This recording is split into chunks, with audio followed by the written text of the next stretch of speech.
The first step is to run the Power Troubleshooter. Here's how you can do it. Right-click on the Windows icon and select Settings from the menu. In the Settings window, use the search bar to type Troubleshoot. From the results, click on Troubleshoot Settings. Once there, select Additional Troubleshooters. Look for the Power option and click on it. Click Run the Troubleshooter and allow it to detect any issues. If the troubleshooter finds any problems, it will provide recommendations. Follow the instructions to apply the suggested fix. Once you've completed these steps, close the troubleshooter and check if your power options are now available. If the issue persists, the next method involves editing the registry. Open Start menu and type Regedit in the search bar, then select Registry Editor from the suggestions. In the Registry Editor, navigate to the following path: HKey_local_machine. Then Software. Then Microsoft. Then Windows.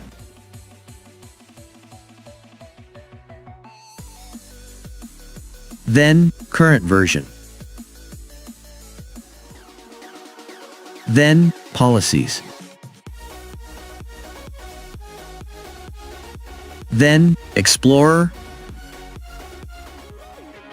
On the right-hand side, look for a key named No Close. If it doesn't exist, you'll need to create it. Right-click on an empty space, select New. Then DoWord 32-bit value.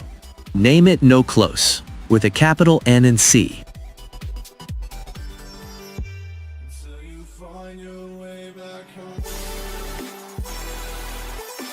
If No Close exists, double-click it and change the value data to 0. Click OK and close the registry editor. And next step is to restart the Explorer process using Command Prompt. Open Start menu and type CMD, then right-click on Command Prompt and choose Run as Administrator.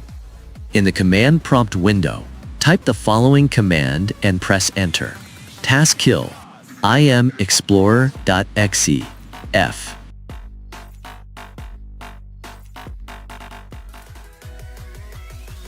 Your screen may go black temporarily. After that, type explorer.x and hit Enter to restart the Explorer process. Now, check to see if your power options have returned. If the problem persists, try restarting your computer. If you're still unable to shut down or restart via the Start menu, press the power button on your computer to force a shutdown. And that's it. I hope this solution works for you.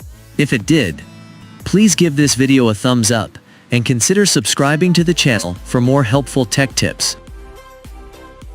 If you have any further questions or encounter any issues, let me know in the comments below.